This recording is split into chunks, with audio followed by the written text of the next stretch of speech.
Hello everyone, it's been a while and I've taken a pretty big break from Hunt and YouTube over the summer, but I'm back with a new beginner guide for a new year of Hunt Showdown. This time we're going to focus on a series of tips, hints and things you should know even before you start playing. If you are brand new, this video will undoubtedly clear up some points of confusion. There is a lot to learn in Hunt Showdown and a lot of this starts even before you load into a match. First things first, control schemes and sensitivity. When you boot up the game, you will be prompted to choose between Gunslinger and Hunter control schemes, which can be changed later in the settings.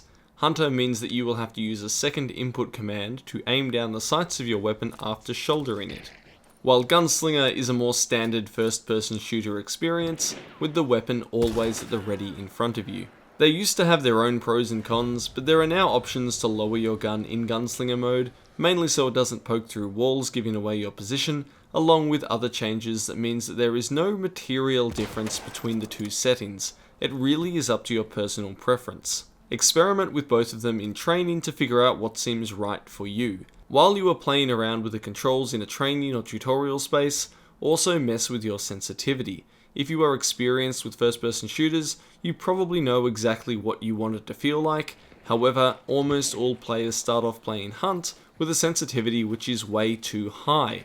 It's quite rare that you're going to need to be doing these 180-degree flick shots, so lowering that sensitivity to increase your precision when targeting a player in front of you might be a good idea. Next on our list, server regions. Hunt has a series of regional servers all around the world, and you will connect to these in order to play. However, initially you're prompted to select both a primary and a secondary region.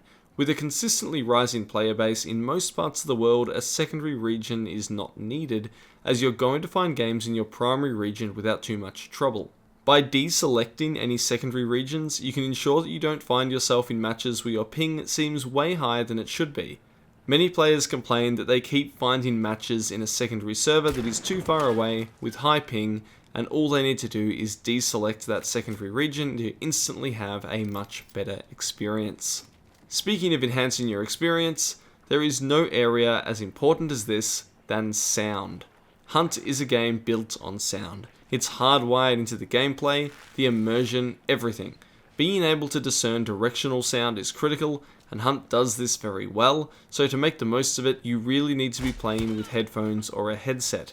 It's very common for experienced players to shoot people accurately through walls using sound alone. Speakers will put you at a significant disadvantage, as they lack the precision to tell you exactly where sounds are coming from. It should also be noted that the binaural audio of Hunt is designed for stereo systems. Most surround headsets support this as well, but make sure that your audio settings in-game and on your PC are set to stereo output. Okay, so now you're actually ready to play the game, but first you're going to need to recruit a hunter, and there will always be a free hunter available to hire, along with some others that cost money based on their loadout. Don't worry too much about what they have, you can always edit it with the equipment that you actually want to use later. Mainly be on the lookout for cool weapons that you want to try, but you don't have access to yet, or traits that you think could be useful.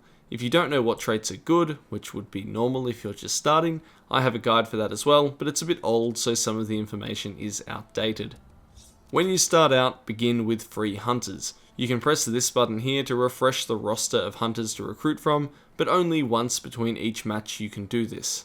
Otherwise you can do it more, but it costs blood bonds, and that's the premium currency used to buy weapon and character cosmetics. Pressing buttons like this is probably just a waste. Once you have purchased a hunter, it's time to prepare a loadout. This isn't really the video to talk about weapons and loadout optimization, but you can't go wrong with a Winfield for your first few matches. You will definitely need some kind of melee tool, however, and my preference has always been the basic knife, but anything will do the trick at this level. Also, you're going to need some healing equipment. Never compromise on healing. Always take a first aid kit, and you probably want a couple of vitality shots as well. So now that you are ready to jump into a match, what kind of matches are available? Hunt has two game modes, Quick Play and Bounty Hunt. Bounty Hunt is the primary game mode, the full Hunt experience. You load in with the hunter that you equipped and selected, and your objective is to find the bounty target, kill it, complete the banishing ritual, and proceed to extract with the bounty, all while slaughtering enemy hunters that are your competition. Bounty hunt is further divided into two types of lobbies. Duo lobbies caps the maximum number in each team to 2, while trio lobbies lets people play in groups up to 3 players together. There's no solo mode in Bounty Hunt. If you enter the match as a solo, you will be in teams of 2 or 3, or other solos all mixed in together. Of course, if you don't toggle the Allow Teams of 3 button, then there cannot be trios in your match, so it'll just be solos and duos in any mix, up to 12 players. Quick Play is a very different game mode, and it's solo only. You don't use any of your own hunters either. You play as a completely new and fresh hunter. The objective is to find 4 clues called rifts and gain the wellspring, which gives you bounty each second that you hold it.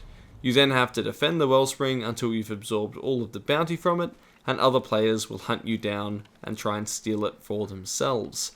There can only be one survivor from a quick play match, and that player will keep their hunter, who can later be recruited into their ranks for use in Bounty Hunt, including all the equipment that they had on them when that quick play match ended. The final series of questions many players have is around matchmaking in Hunt.